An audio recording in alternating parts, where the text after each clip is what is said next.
The mood around Birmingham City has shifted sharply, and you can feel it the moment you walk into St Andrews. Not long ago, this was a club riding the wave of promotion from League One, a fan base re-energized, a project that felt aligned from the boardroom to the pitch. But that honeymoon period is over.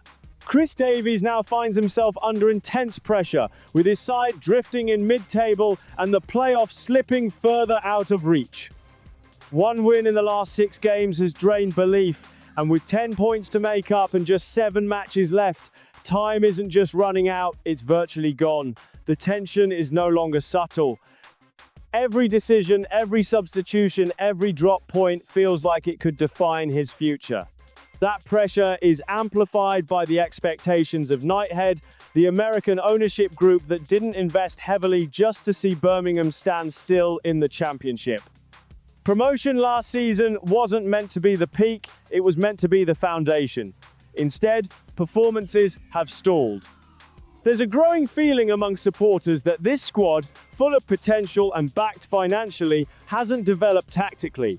Davies, once viewed as a progressive appointment, is now being questioned for a lack of attacking identity and urgency.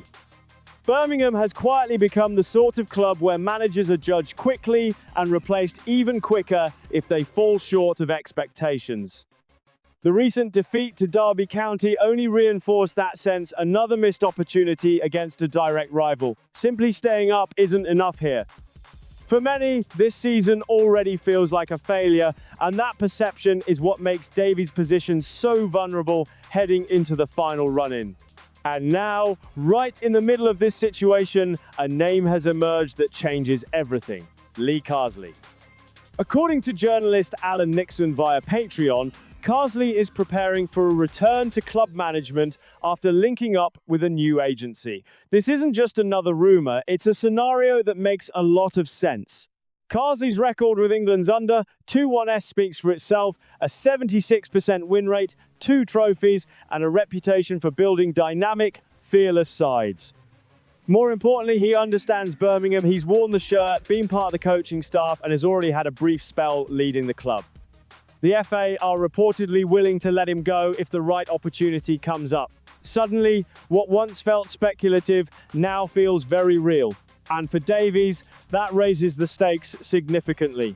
What makes Carsley such an appealing option isn't just his record, it's what he represents: energy, progression, identity.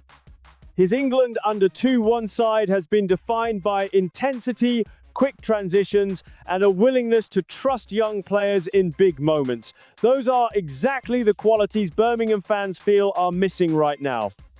Under Davies, the football has too often looked cautious, predictable, even passive. Carsley offers the opposite: a manager who embraces risk while developing players. There's also a strong emotional connection. Supporters see him as one of their own, someone who understands the club's identity and what it takes to succeed at St Andrews. That kind of backing is something Davies has never fully secured, despite last season's promotion. For Carsley, this wouldn't just be another job. It would feel like unfinished business and perhaps the ideal step into full-time club management. So now the question becomes unavoidable, and it's one every Birmingham fan is already asking. If Lee Carsley is available tomorrow, do you make the change straight away? Or do you let Chris Davies see out the season and hope for a late push that may never come? Is loyalty to the man who delivered promotion worth the risk of standing still, or is this the moment to act decisively and move towards a manager who feels perfectly suited to the project? More importantly, who is the right man to take Birmingham City back to the Premier League?